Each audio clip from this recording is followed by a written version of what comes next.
Hello, everybody, and welcome to this workshop today. And I'm delighted to introduce Simon to you, who's going to talk to us about community energy, an ecosystems approach. I think it sounds fascinating, Simon. I'm delighted that you have offered to do this workshop and tell us all about the work you've been doing. So I'll hand over to you to introduce yourself, and thank you very much again.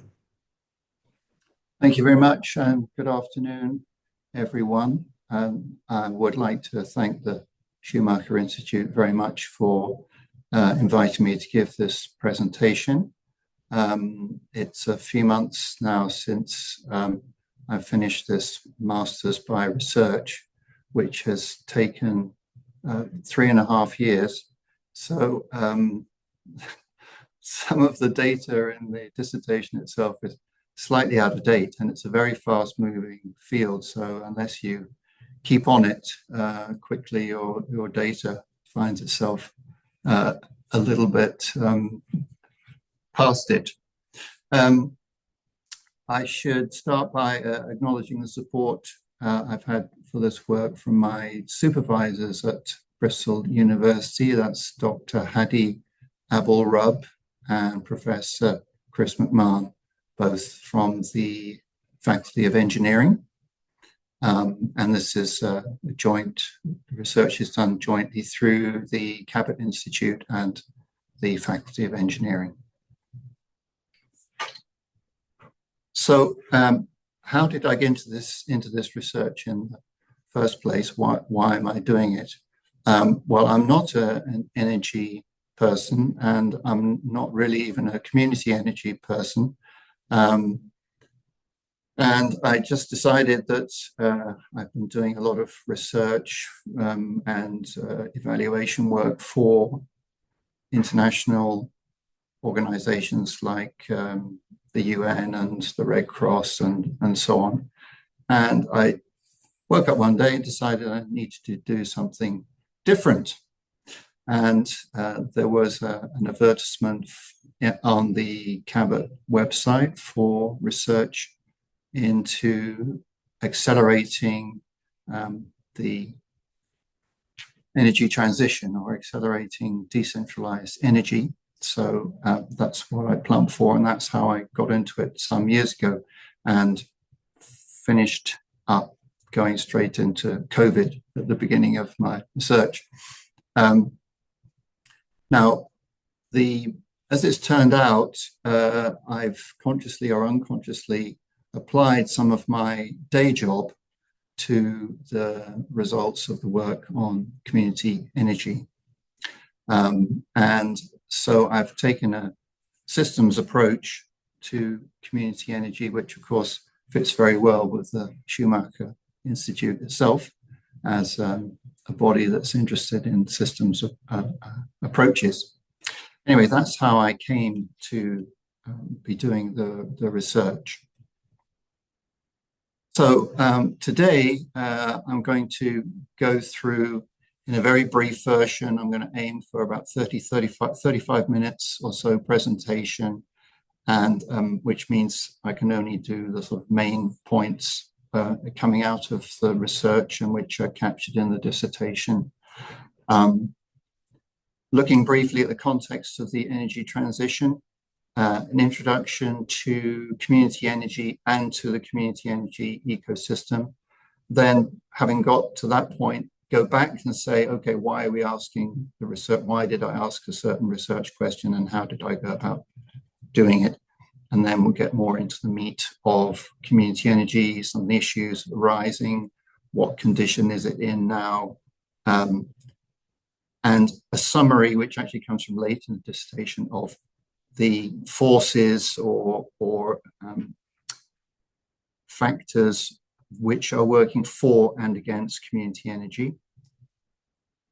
Then a brief diversion into lessons from Europe, which will actually be relevant. And then I'll be talking about two particular partners to community energy, which are the distribution network operators and local authorities. I apologize in advance for the number of abbreviations in the presentation, but I'll explain more as we go along. Then briefly discussion about community energy generation, community energy and what's called flexibility, which many of you will already know what flexibility is, but we'll come to that, and community energy and community engagement. Lastly, finishing up with what are some of the things that have changed, because now, of course, we've got some dramatic changes with the arrival of the Labour government, and that's changing the whole sort of backdrop to community energy. And then we'll have time for discussion, I hope. So some of the factors, and you'll be, some of you on this call will be more up on this than I am, I'm sure. So driving forces behind the energy transition are the commitment to net zero by 2050 and net zero grid by 2030. As you'll know, that target was 2035, but it's been dragged forward to 2030. We've now had rapid increase of the use of renewables, and in 2023, 51% of all our electricity came from renewables, which is a big shift.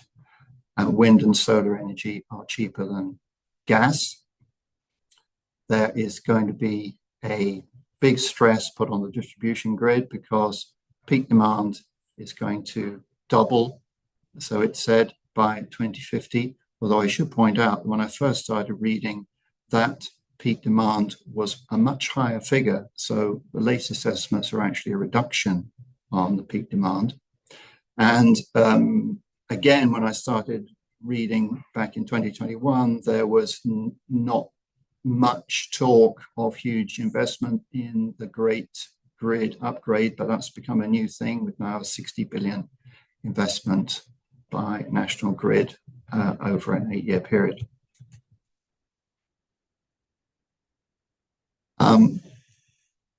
I just wanted to sort of pause for a moment just to remind us that electricity is an absolutely huge business. 60 billion in the UK in 2022. $1 billion of that is going into balancing supply and demand because supply is not where the demand is.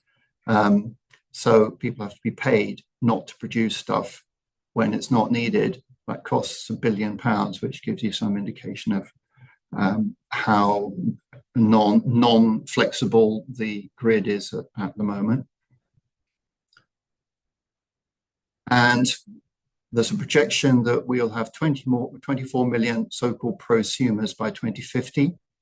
That is people who generate and use electricity with, I'm going to read all the numbers for you, but a fantastic amount of electric vehicles and domestic heat pumps needed by 2040. And at the moment, our progress is really very modest on both of those. To use smart electricity systems, we need smart meters. We have accelerated in the last few years, and we're now at somewhere around 2/3 of homes with smart meters, which actually is big progress. And the decarbonisation of heating is a particular challenge because we have some of the most inefficient housing stock in Europe.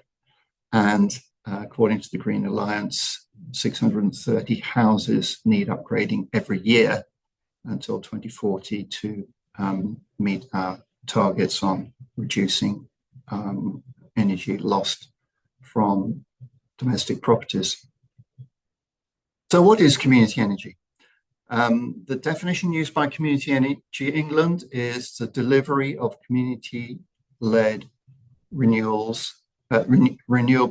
energy demand reduction, energy supply projects, and this wording now is important for what comes in a minute, whether wholly owned or controlled by communities or through partnership with commercial or public sector partners.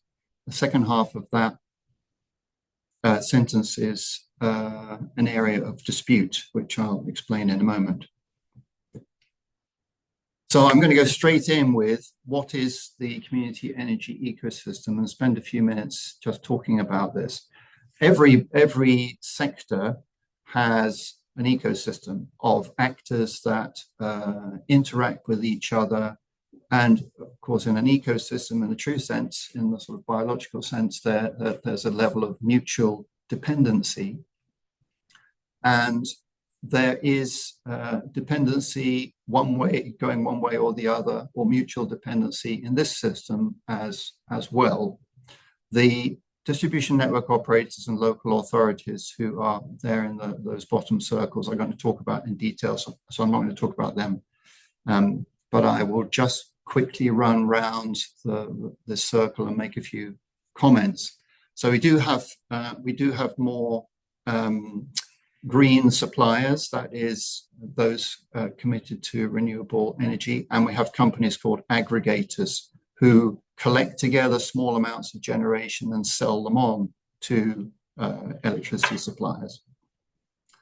We have a measure of academic research in this area, although not on what I'm talking about, not on most of it is not on the general state of the sector and what it needs to grow.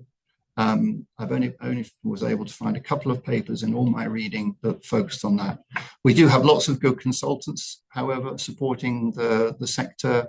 We have organizations like Regen, which is particularly important, IPPR, and in Bristol, where I'm sitting, we've got the Centre for Sustainable Energy and others.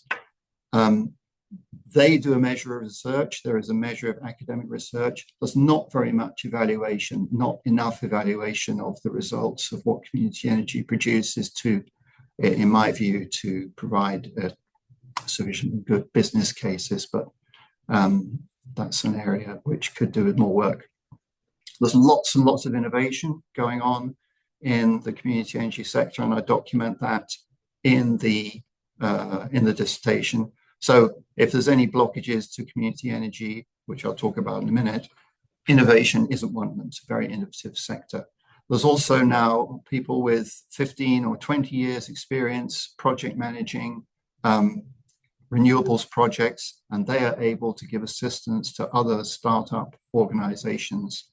I think with the coming likely growth of the sector, however, they may not be able to keep up with the demand.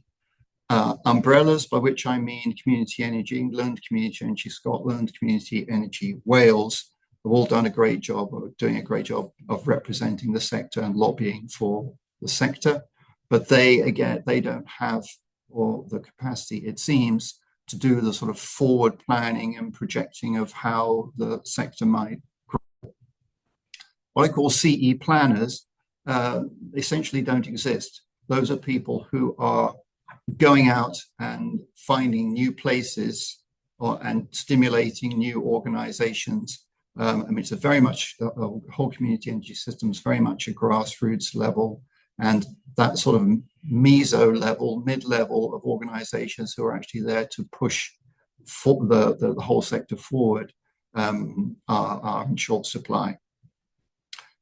Legal structures are good. We have lots of different types of organizations under which community energy can constitute themselves, basically different sorts of social enterprise, whether it's community interest companies or co-ops or other forms.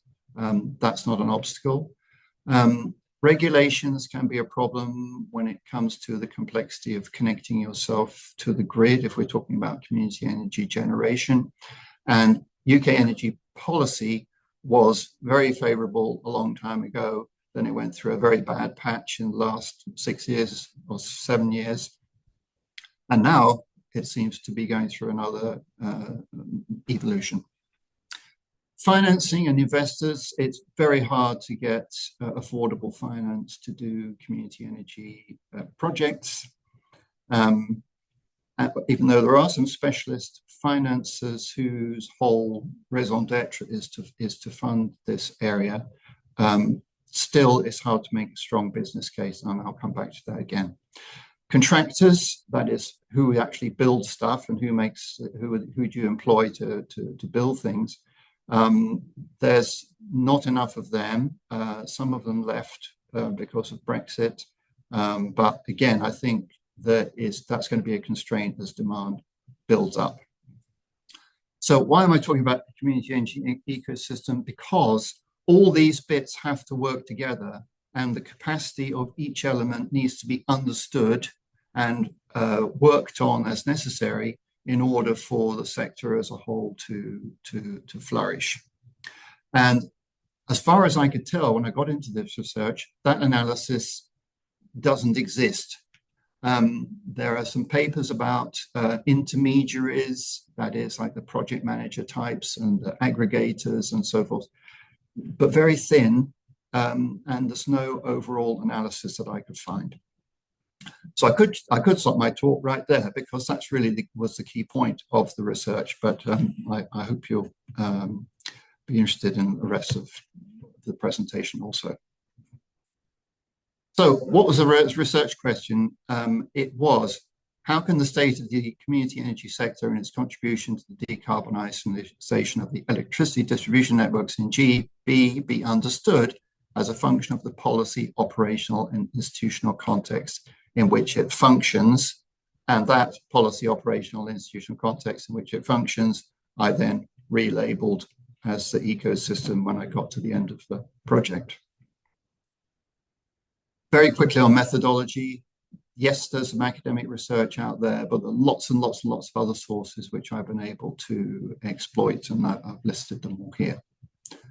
The primary data for the research was a set of 42 interviews, some of them conducted as far back as 2021, and with these different types of organizations, not just community energy projects, but academics, people in the energy sector, local authority, and these so-called local net zero hubs, which a lot of people don't seem to understand. These are 5 government-funded hubs around the country who help to support renewables, not just community energy, but many others as well.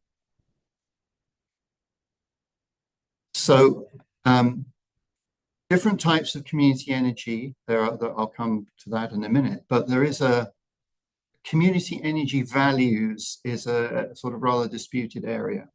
And there are those who say basically that there's a sort of sellout to this engagement, much more active engagement with the private public sectors is diluting and sort of taking away from the original values of community energy, and this with the advent of so-called local energy, which means much more working with other partners, some of whom I've just been talking about as part of the ecosystem.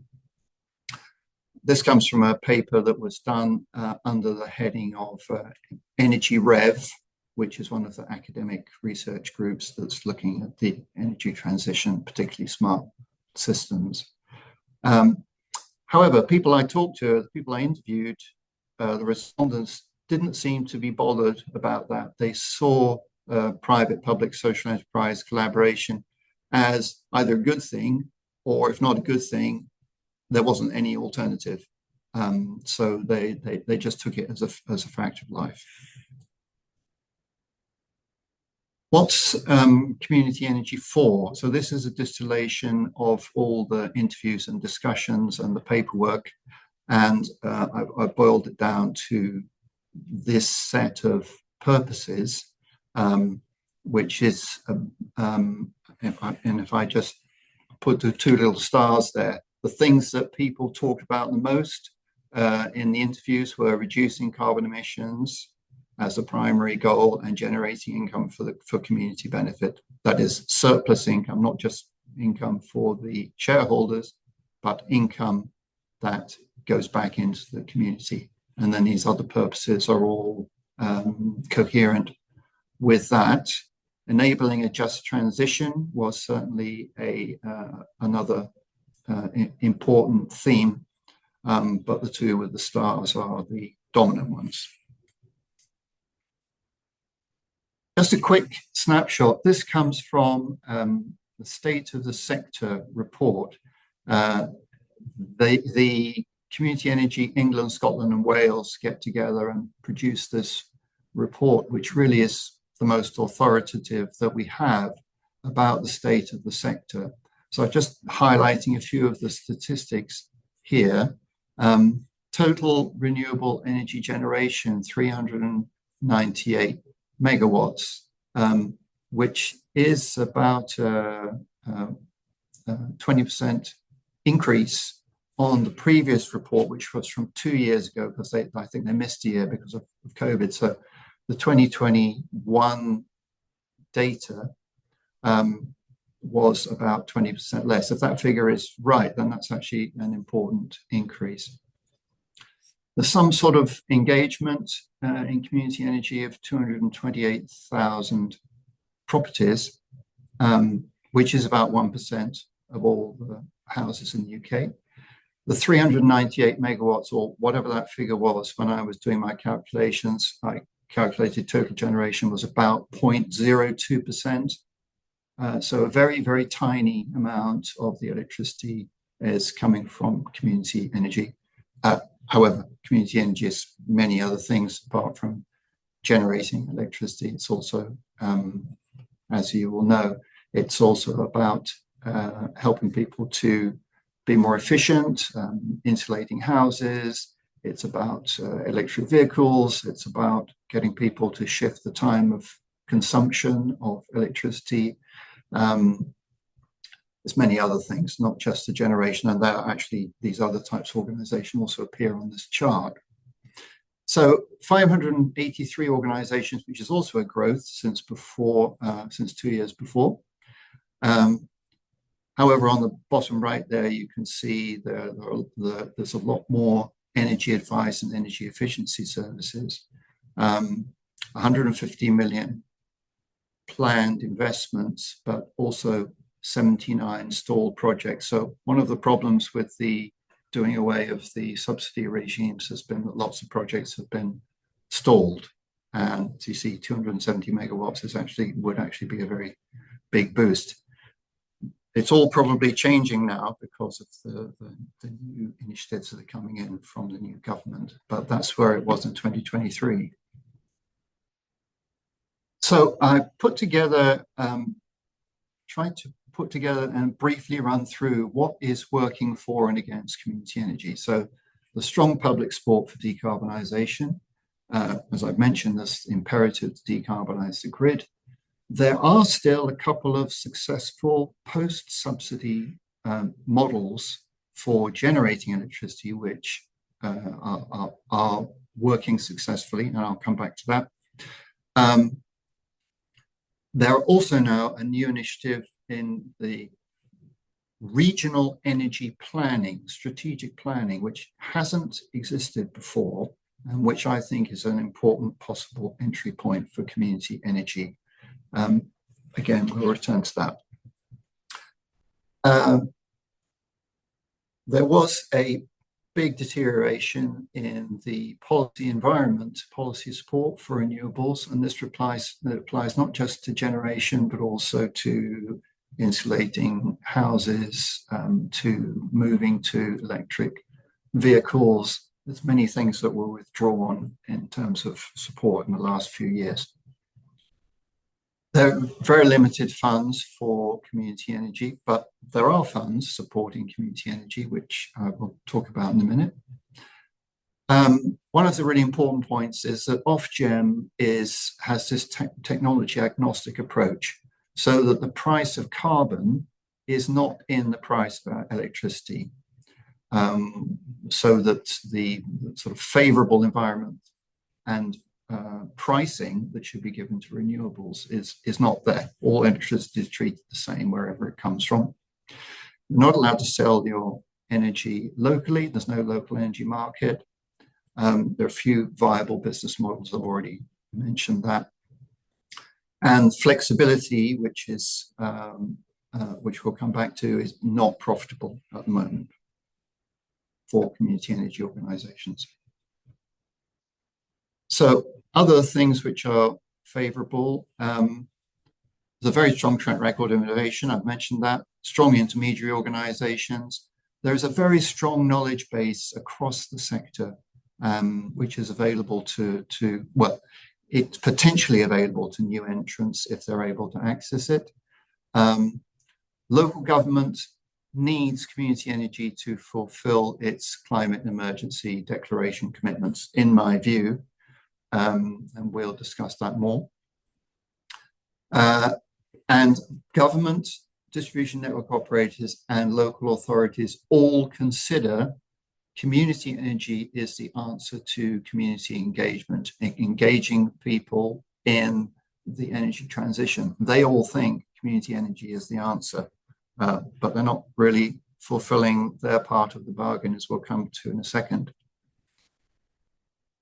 Against that, community energy as a sector has not yet documented and made a good business case for how it is the answer to community engagement. It's also becoming more and more complicated and technically difficult, and you need more and more knowledge as a community energy person to partake in the business. As I've already said, it's not enough hard evidence of the impact of community energy. Human resources are limited. So much depends on volunteers, and there are plenty of people who already got burnt out. It can take years and years to get a project off the ground and then to keep it running, and volunteers are doing most of this work. And to go back to my original point about ecosystems, there is a lack of shared vision for the expansion of the sector in the UK. Now, you might say, well, given how bad the policy environment has been, why would anybody have bothered to create a shared vision? And my thought has been, well, if you don't prepare, then when the environment turns more favorable, you're not ready. You don't know what strategies to put into place to grow the sector. And of course, that's exactly where we are today. That's exactly what's happened. It's become more favorable, and we don't have forward plans. So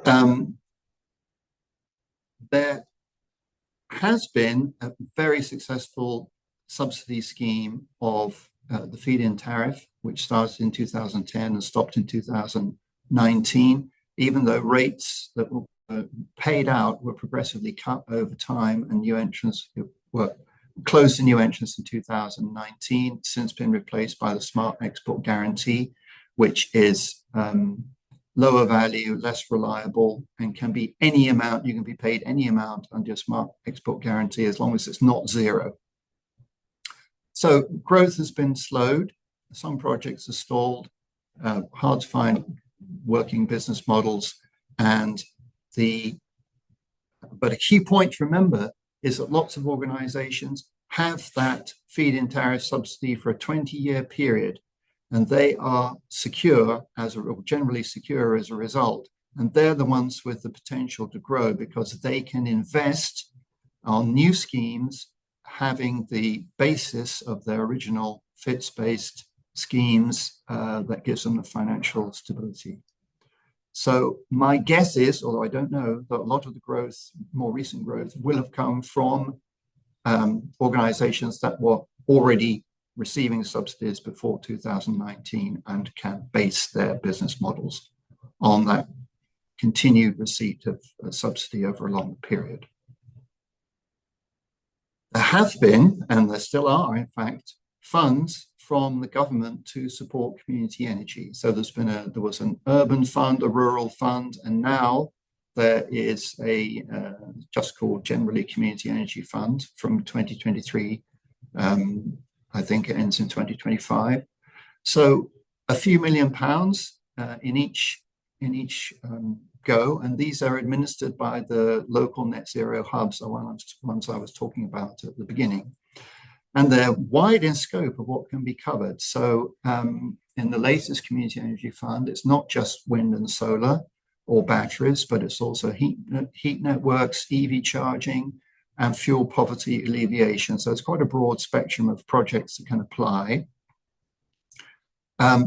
Crucially, though, you can use the money, if you get it, for planning and for project development, but you can't use it for any capital expenditure. So it's typically like 150,000 might be 150 plus is the maximum amount you could get for any project, which is usually not enough to get the thing. You can't invest in the capital, so you've got to get the capital investment from somewhere else. But still, very useful for getting projects off the ground.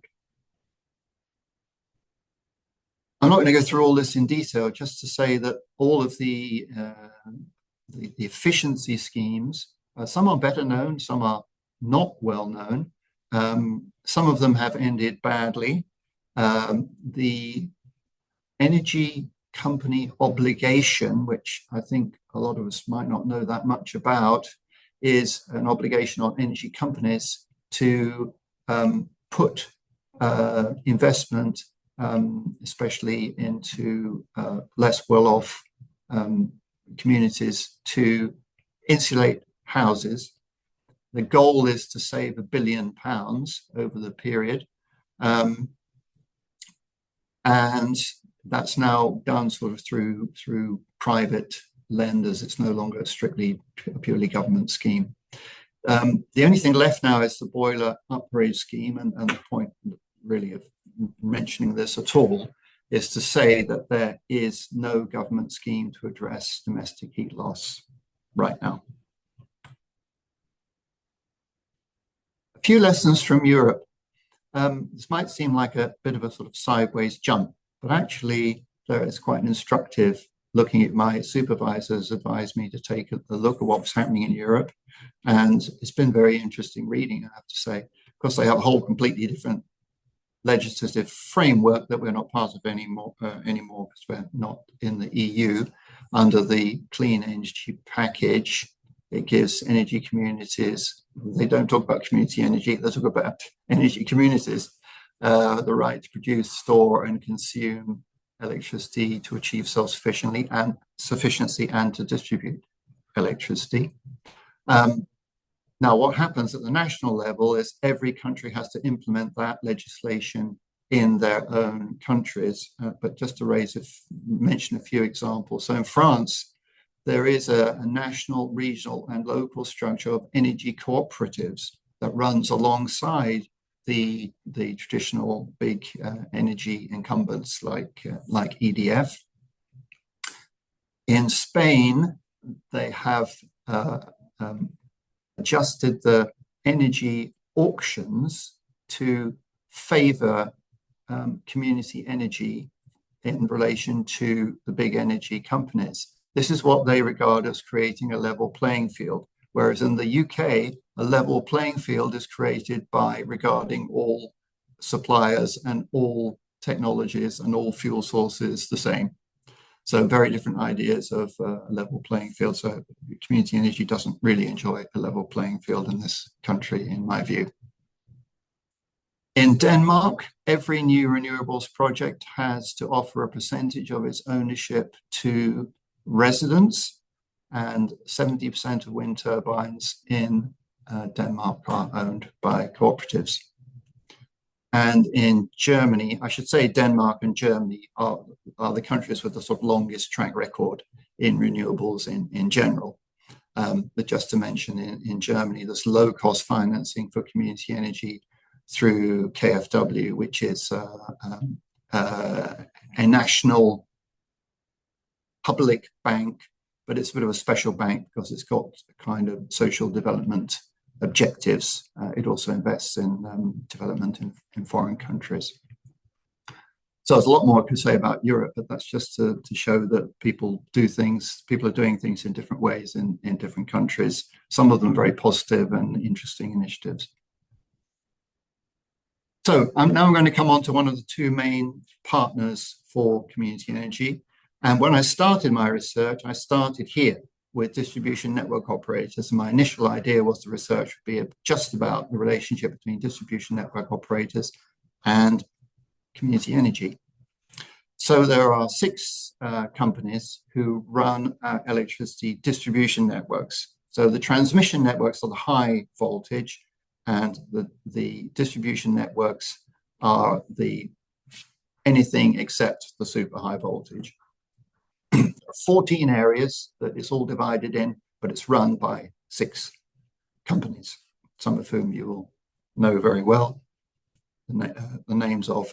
These are the companies that have the make the connections to your house. They're the people with the wires and the substations and the transformers.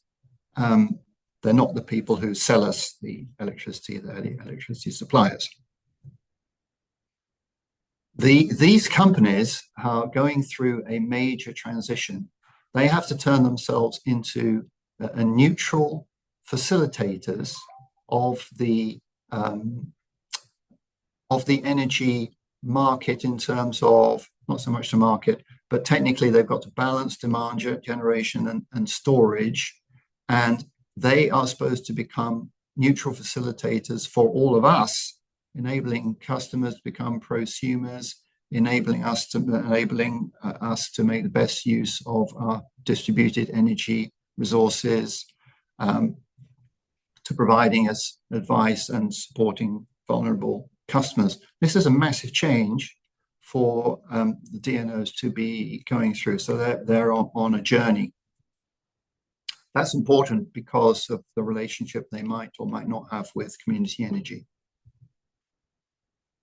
Now, they've just in 2023, they came into a new finance arrangement, and they've already started talking about what's called ED3. So they're currently in ED2, 2023 to 28, and they've already started talking about ED3, which starts after 2028.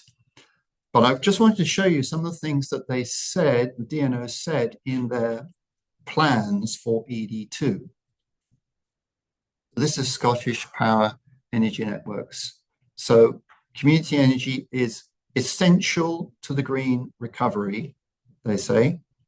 And they also say that they're key to carbon technology and smart devices being accepted into homes and individuals' day-to-day lives. Electricity Northwest, which is, and these two on the screen here are perhaps the most innovative of the six companies. They say that they're going to turn themselves into facilitators of more democratic energy landscape. And National Grid Electricity Distribution, which used to be called Western Power Distribution, is now owned by National Grid. Community-led renewable energy demand reduction, and energy supply projects deliver collective social, environmental, and economic benefits to the local community. And Scottish and Southern say that they will implement local community energy exchange markets, although I haven't been able to find out anywhere what a local community energy exchange market is. But anyway, I'm mentioning these because in their plans, they all have to take account of community energy as one of the important stakeholders that they must mention in their plans. And as you've seen from some of the sentiments, they go way beyond the sort of minimum requirement that would be needed, because they consider community energy important, and they need to demonstrate that they see it as important. However, when it comes to the funding is there, but it's pretty modest. And okay, why should the distribution network operator put any money into community energy? Well, if they think it's important, then you can see that they would. It buys goodwill with the community, and it shows that they're being socially responsible to the regulator. So these are some of the sort of small amounts that are small in my view, amounts that are available. Scottish Power, SPEN, as I say, they're one of the more active, and they are putting in 25% of 30 million. So there are sort of these few millions around. Interestingly, the two biggest companies, which are National Grid and UK Power Networks, make no explicit commitment of any amount of money. They just say that they're going to facilitate access to funding from elsewhere, which seemed like a very, very soft commitment, especially given the gigantic size of their businesses. Okay, not gigantic. They're not gigantic compared to some of the electricity retail businesses, but they're still big companies. So I estimated, and it is a bit of a guess, that they'd be putting in about £10 million over 5 years. Moving on to local authorities, you'll be aware that the majority of local authorities have declared climate emergencies.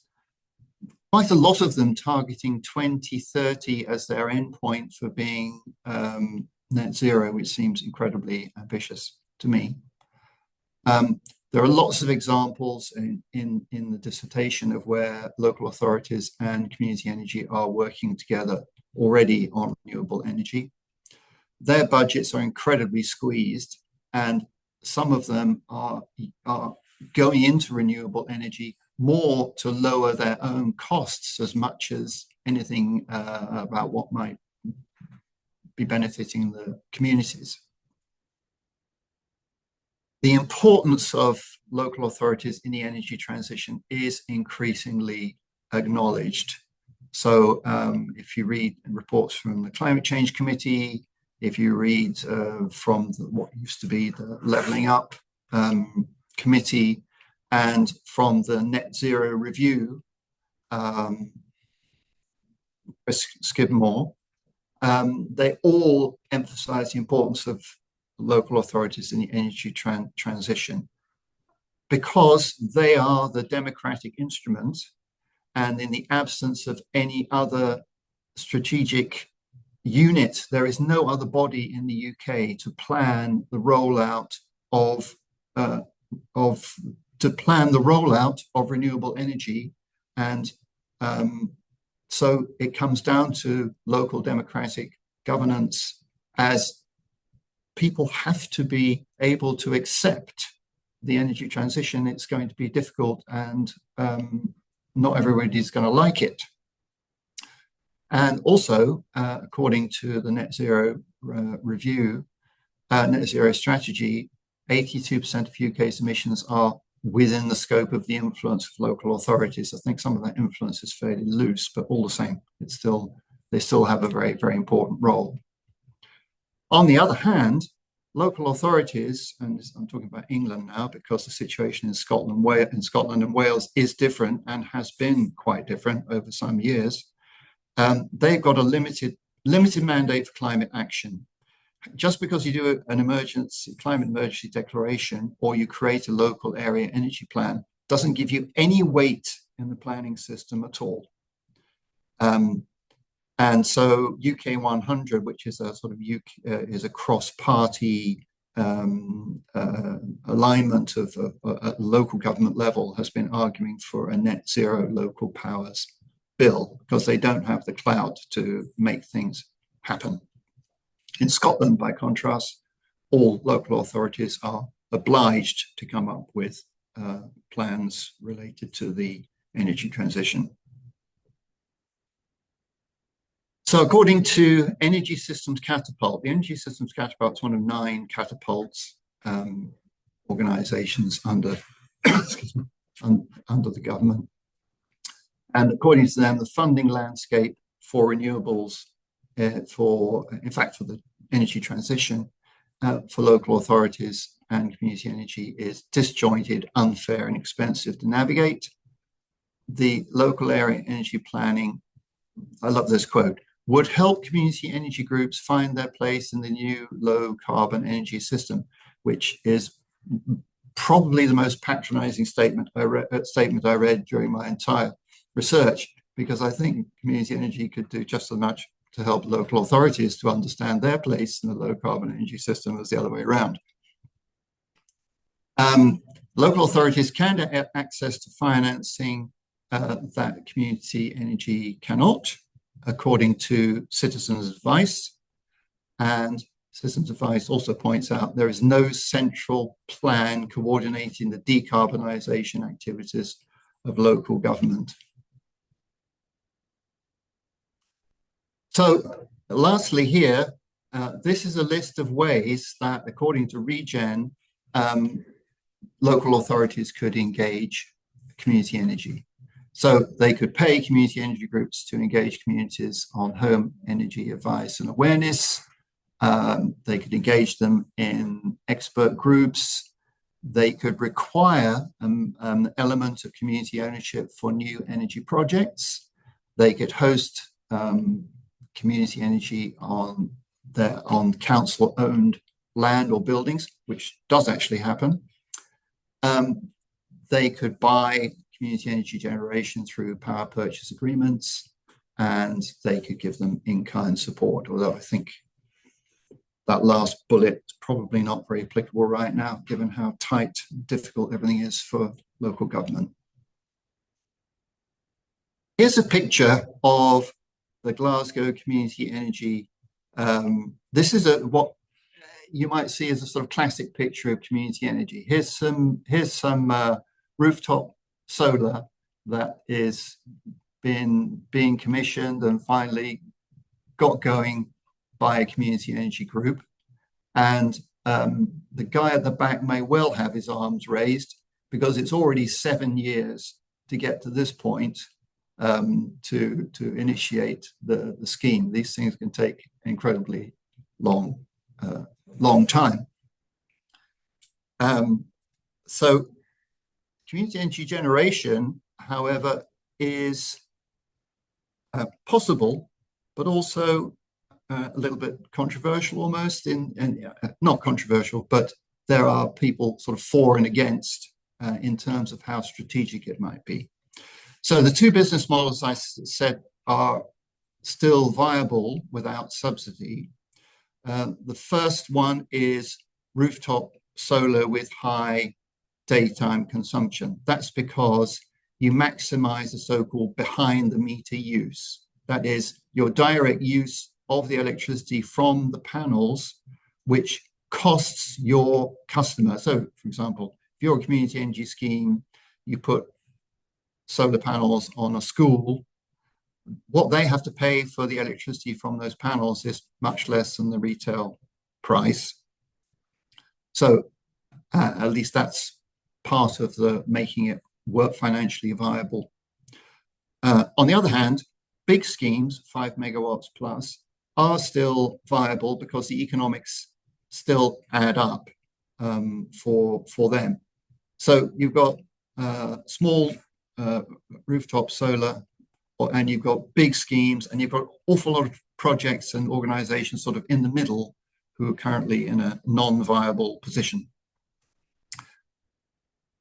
So in favor of community energy is that on the generation side, it is a proven means of gaining back value from the electricity system for the community. So if you remember those billions of pounds I talked about at the beginning, it is a proven way to extract a tiny bit of that value back into the community by creating financial surplus.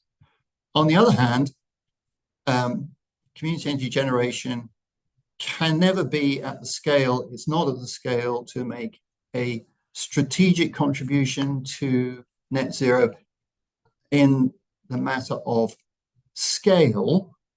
And given how quickly we need to get to net zero, you know, that some of my interviewees were saying, well, it doesn't really matter where the electrons come from. You know, renewable energy is renewable energy. It doesn't have to be community energy that can never be big enough anyway. So I had these sort of two different strands coming through from the respondents about, you know, how they felt about the value and the future of community energy.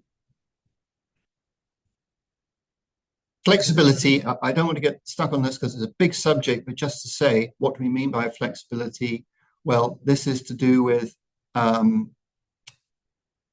working with households to change the way that they change the amount of electricity they use, the time that they use it, turning devices on and off to avoid peaks of electricity,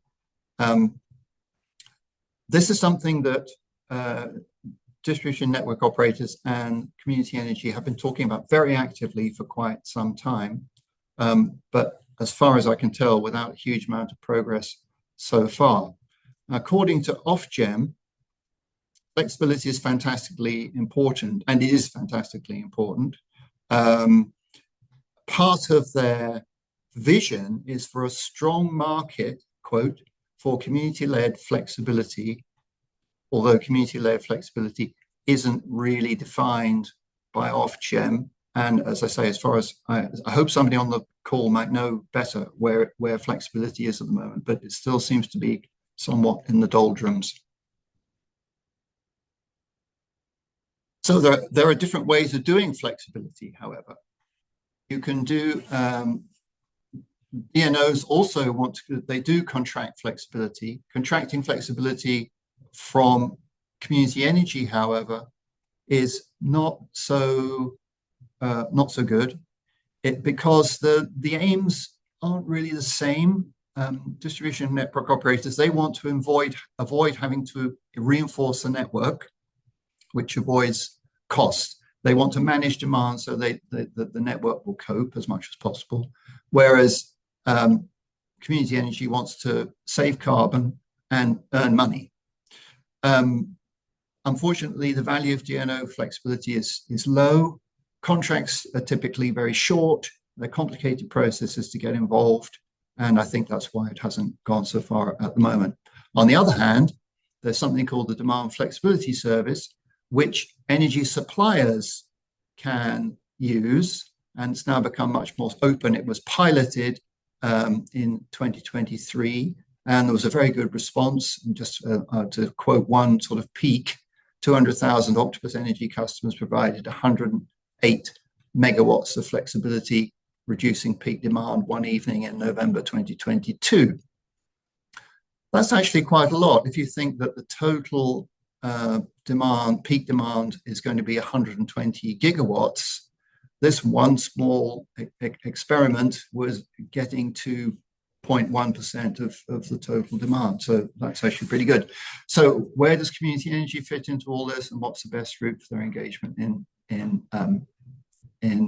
flexibility? Still not clear to me. Now, as I mentioned, DNOs are putting money into community energy generation, albeit small amounts, but they're not generally funding, nor are local authorities mostly funding community energy organizations to undertake community engagement, even though they consider this community energy's most strategic or essential role. On the other hand, I don't see that the community energy sector has so far consolidated its good practice on community engagement and made a business case for investment that DNOs and local authorities could respond to. In other words, I don't think they've made a business case in a form that meets the expectations or needs of DNOs and local authorities. And that's one of my recommendations in the research, that they should do so. So you'll forgive my little cartoon here, but while DNOs and community energy work together very productively and a lot on connecting community energy output into the grid, as far as community engagement is concerned, they're ships passing in the night.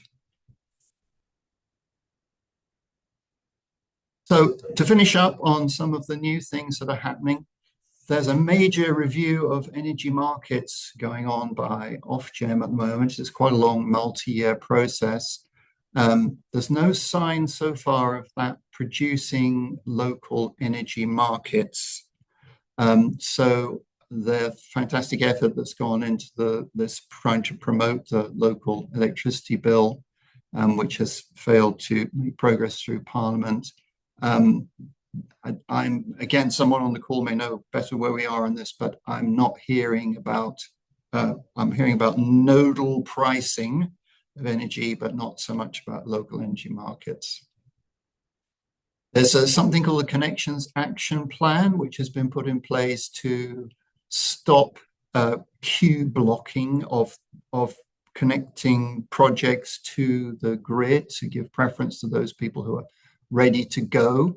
Whether that's going to really favor community energy, I'm not clear. Consultations on ED3 have started. As I mentioned, this is for the DNOs. And there they are, the consultation paper is emphasizing strategic planning of network improvements, which amazingly is the first time that seems to have been a requirement.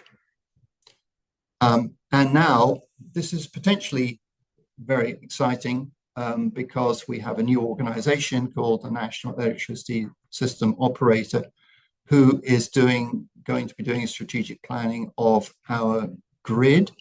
And 10 to 13 was the proposed number of regional energy strategic planners at a regional level. And this is where my aspiration would be that community energy could engage in the planning system, or some community energy representatives.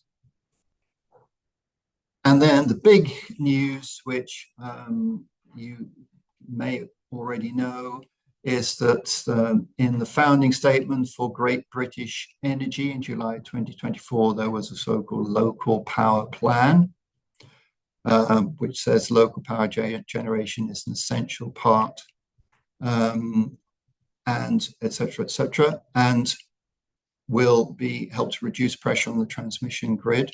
Note the use of the word local, not community, because that's all forms of local power generation, not just communities. However, the local power plan will roll out small and medium-scale renewable energy projects.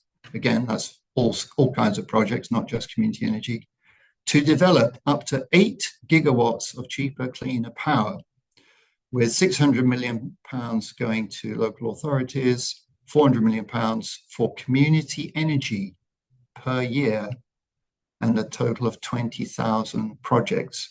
These are staggering numbers considering how the sector's been struggling in the past. What it all is going to mean in future in reality, I do not know. Interesting that Scotland and Wales have themselves already had commitments to 2 gigawatts of community-owned renewable energy, renewable power, or 2 and 1 gigawatt respectively for the 2 different nations.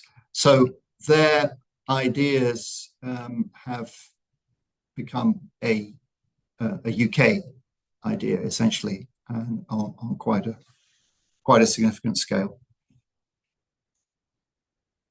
Thank you. That's the end of the presentation. Back to you, Ian.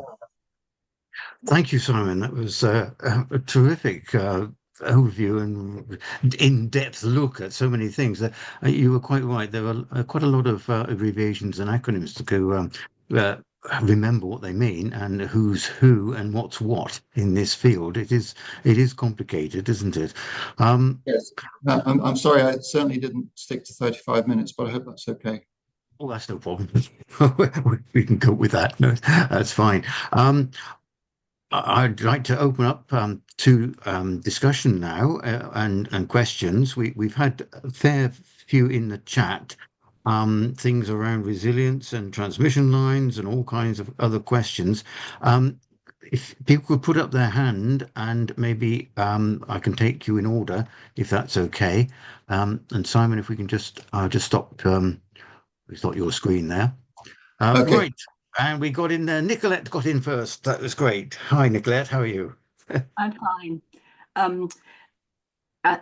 Can I just echo firstly how great it is to have this sort of overview. As somebody was one of an early member of in fact, Bath and West Community Energy, and this really joins up the dots, or at least some of the dots, and the ones that hasn't joined up are the subject matter of my questions.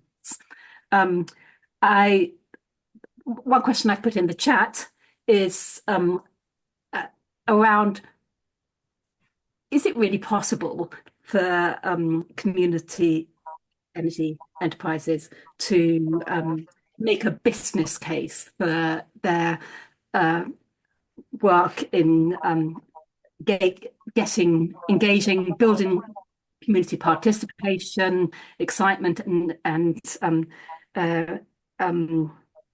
trust, and all these things which are fundamentally relational rather than measurably outcomes.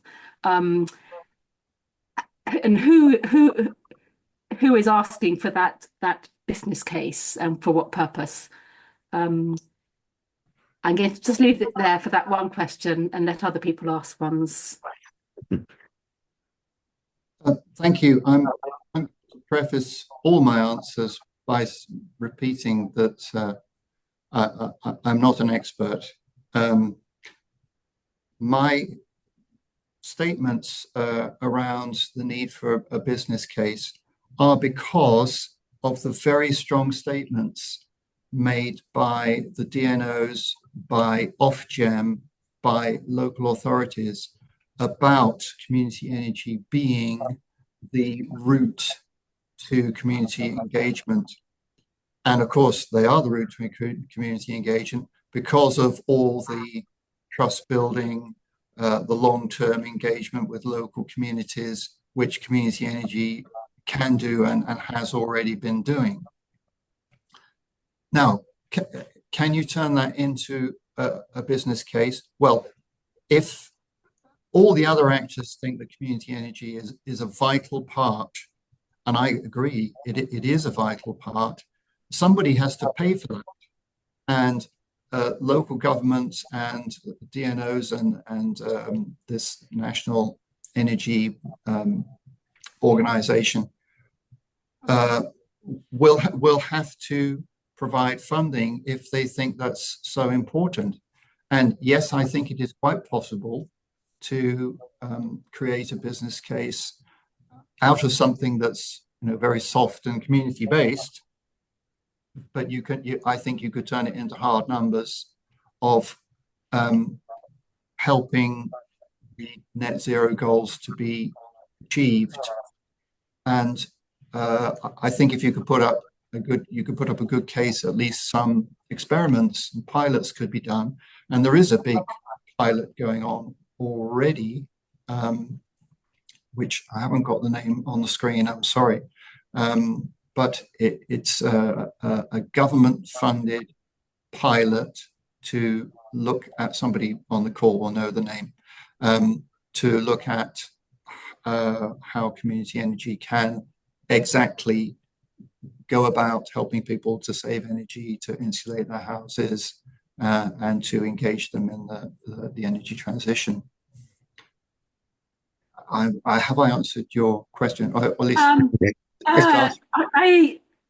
part of me is just thinking, well, that's exactly what we're already doing that. I mean, I'm looking for my particular community energy enterprise, where we do have hard numbers on the amount of energy we've installed, the amount of, and we're actually developing our sort of retrofit side of the business, which is very much a service business rather than an asset-based one. And we're trying to do that with the same financially sustainable business model that we've got. So in that case, we've got a business case because we have to raise money from shareholders and get loans against it. So I was, yes, I are we think not making it to the right people? That's yeah, I think there is a quite a big assumption behind my research, which maybe could be tested itself, which is, well, no, okay, let me start again. When I talk about the community energy sector, I guess I have a question about whether it really is a sector. It's lots of component parts, but what do the component parts add up to? And I think this, again, this comes back to the business case idea. I think the business case needs to be built at a sort of one level up from the individual community energy organization, even if it's a big community Yeah. energy organization, I think there's a sort of collective effort somewhere that needs to come together, both in terms of the good practices which are out there and in terms of how to build the case for government engagement. Yeah, and in that sense, I completely agree with you. I think the gap is not at the level of the individual enterprises. It's at the sort of regional level. Yeah. And so that's so you have right. Let's hope for developments at that level. That would be good. Thank you, Nicolette. Richard, let's get in first. Yeah, you were in there first. Yeah. Hi, thanks for a great talk. I hope we can get the presentation at the end afterwards, and hopefully you'll get to publish this as well. So this work, I mean, I'm part of the Stroud Area Community Energy Network, and we're trying to identify projects around. I think one of the points you made, which is one that certainly I keep banging on about, is we've got to be able to consume the energy we produce. Otherwise, it's not community energy. We're just another generator that's then putting it onto the grid. The more we can, and my view is that, and I'd be interested in your thoughts on this in terms of building the business case. I think it's about qualitative as well as quantitative measures and hearts and minds. So I think if you look at schools and community hubs, these are places where people gather, and even if the actual total energy produced by community energy is only 5 or 10%, it might have a completely disproportionate impact in terms of changing hearts and minds about heat pumps and so forth, which go well beyond just the merely quantitative. And so, if we were building a causal loop diagram of all the influences, the hearts and minds bit, I think, is really, really important, and it shouldn't be sort of sniffed at in building that business case. And I just wonder if you'd come across in the interviews. I think somebody was talking, one of the people I interviewed talked about how powerful a solar panel is. It doesn't have to have any electricity coming out of it. It is an education tool.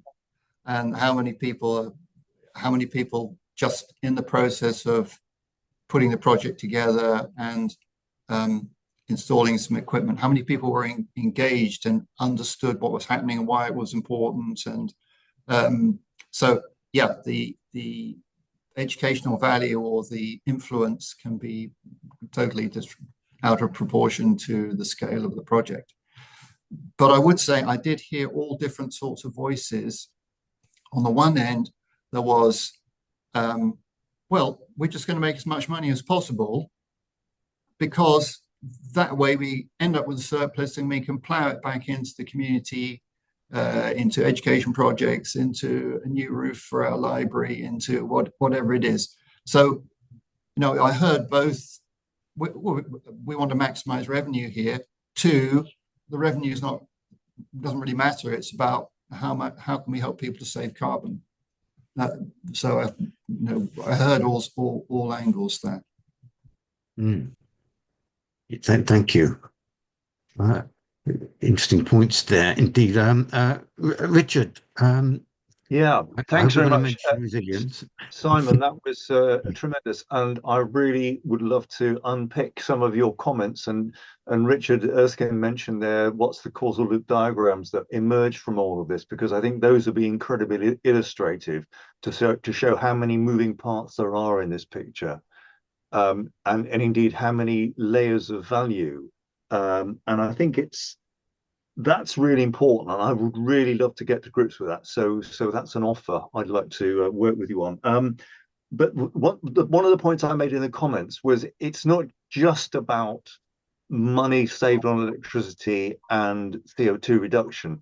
there is also this other thing to do with resilience, because electricity, as you well know, is a service that depends so much on its ability to be there when you need it. And I think that element of it could be quite important. And I put in my comments, Ukraine is realizing this right now. There are some very significant parts of Ukraine that are only surviving because they've got distributed energy systems. Plus, they've actually got a really resilient energy system that was actually built during the communist era. So they built into all sorts of redundancy. Now, we've made our system highly efficient and very pared back. That's why they're going to have to invest such a lot in the infrastructure to make it accommodate the distributed and novel way in which we're going to have to operate. So there are so many moving parts, and the important thing, I think, is certainly to show how community energy, as Richard was saying, engages the hearts and minds, and if you like, the kind of dig for victory kind of feeling that we might well have to be faced with, and that's not overplaying it, frankly. And also, I think we need to hold the DNO, the industry, to account. You know, they hold all these fine words, but how are they being measured? Which director is going to actually feel a bit uncomfortable when we say, well, okay, exactly how many community energy projects have you made happen, and what resources have you put in? Because I know I work very closely with NGED, and I know that they were intending to have a lot more community energy engineers than they did. They ended up with one. They started off with a proposal for 5. Ofgem were the ones that said, "Oh no, you can't have 5. It's too expensive." But this Yes. one guy is not going to cover it. So I think there are some organizational and indeed political things we need to do, and we do have kind of channels now, thank goodness, to try and make that happen. So really would love to work with you on your thoughts. I'll stop at this point. Simon. Thanks. If I could just reply on a couple of things there. One on the resilience. I was never able to get to the bottom of whether the DNOs thought that more community energy was a good thing or a bad thing. It's a good thing because their communities are able to take their own initiative and sort of express their desire to contribute to net zero. As far as the actual network and the resilience of the network is concerned, I had some people who told me it was a terrible thing because they're just causing congestion in the network, and others who are saying, well, no, we need that. And of course, decentralized generation doesn't have to be community generation. There are lots of other companies jumping in to fill the gaps. And the amount of requests for connections to the grid far exceed anything that we need to achieve net zero already. Of course, a lot of those are not renewables. Some of them are not renewables, but they're connections, and all connections are the same. They all have the same value as far as Ofgem is concerned right now. So I couldn't, I mean, it's just a sort of logic of, well, the less far the electrons need to go, the better, and therefore that makes a more resilient grid. I couldn't find any analysis of how much decentralized renewables in the distribution network would be a good thing. I think you're absolutely right. I don't think they've actually developed the language in order to accommodate all of these different elements of value.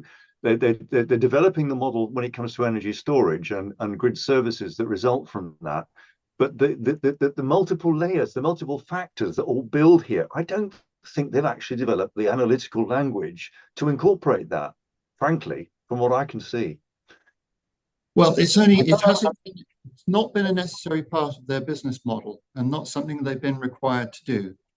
And one of the things that in defense of the DNOs, what I figured out quite quickly is that they're not businesses like other businesses. They are regulated monopolies and they do what they're told to do.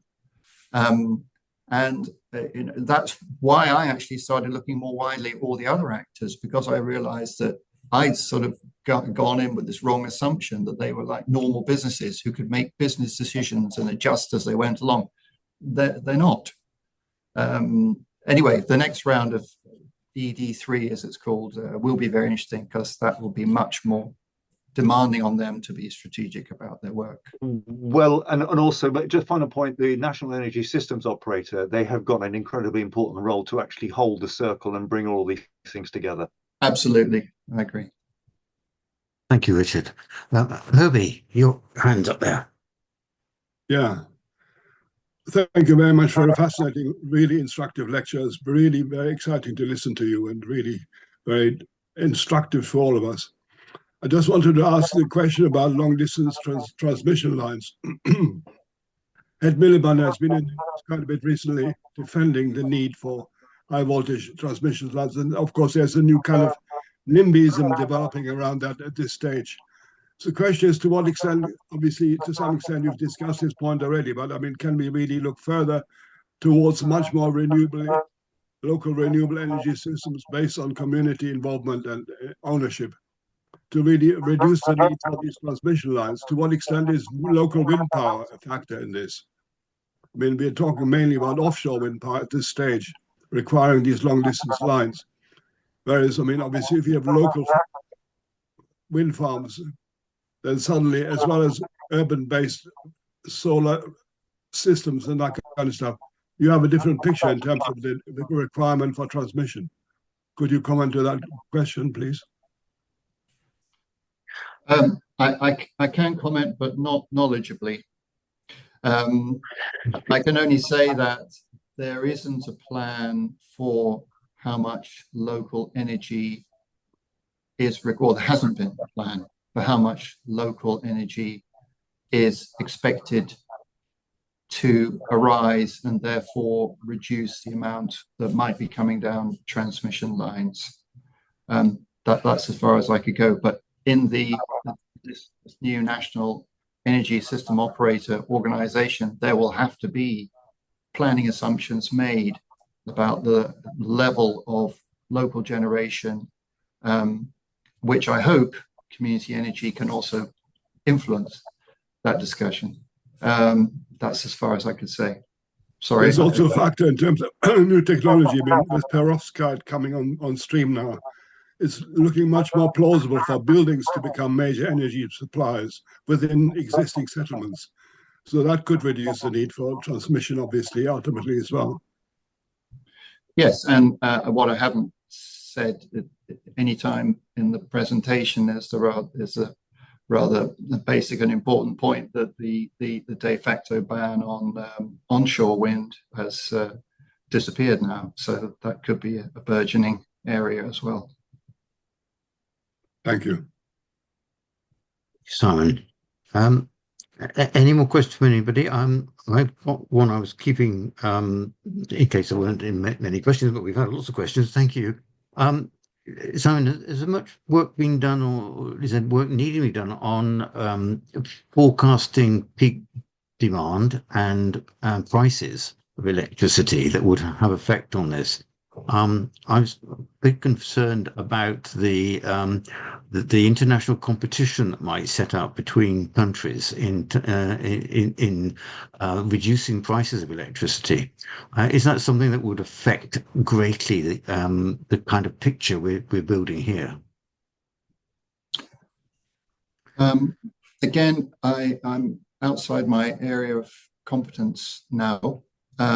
On the pricing, there is this, as I said, there's this major review of electricity markets going on.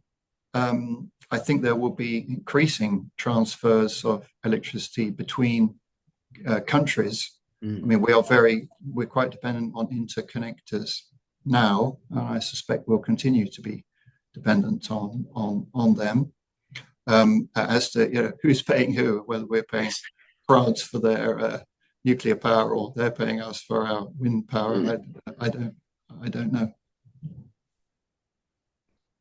Yeah, so that to me is a sort of what I call a background scenario that we need to keep very much in mind, that the demand for electricity and the prices of it could make quite a substantial difference to how this whole market evolves. Yeah.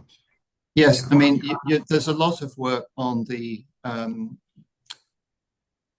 I mean, every year they run through the multiple scenarios. They've got 4 different scenarios of what supply and demand might look like as running up to 2050, from the sort of lower level to the higher level.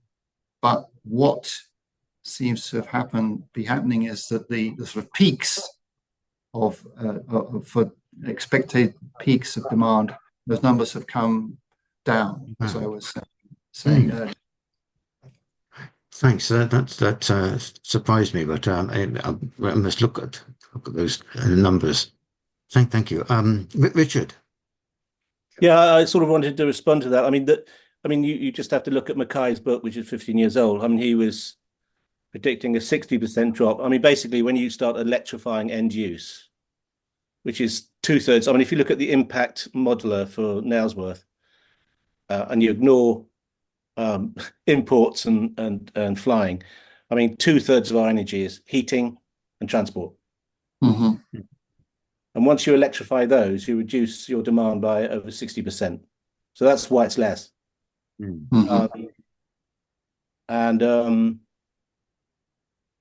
I think that I mean, looking at the modelling of the grid and so forth, I mean, you can look at Imperial's storage lab. And the Royal Society did this big report on long-term storage.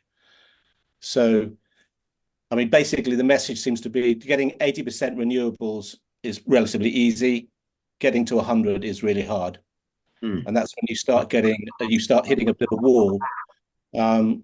So 2050 net zero might be kind of easy in relative terms. Getting to 100% involves a completely different world, where we've got storage at different levels: domestic, community, regional, mega kind of hydrogen caverns in East Yorkshire, and so on and so forth. So it'll be a completely different world. It's completely unrecognizable to the power system we have today. But that could be 2100 or 20. I don't know when we're going to get there, but it's not going to be anytime soon. It's certainly not going to be 2030. Right. Yeah. Thanks, Richard. Right. Could I just respond to an earlier comment, which is that my supervisors are certainly keen that a paper should be published out of this. We can certainly circulate we might have already done it, but we can certainly circulate again the link to the dissertation.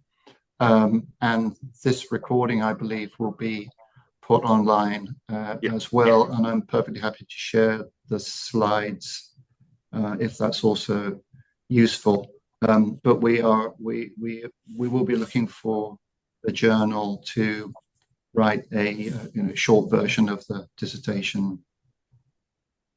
Great. We'll certainly look forward to that, and we'll do whatever we can to publicise whatever comes out, Simon. I think this is really important work. Well, everybody, thank you very much for coming along today and listening to a fascinating talk from Simon. And I think he deserves a great round of applause. Thank you very much indeed, Simon. Yeah. Thank you, everybody, and hope to see you again soon. Thank you. Bye-bye. Cheers, Simon. Bye.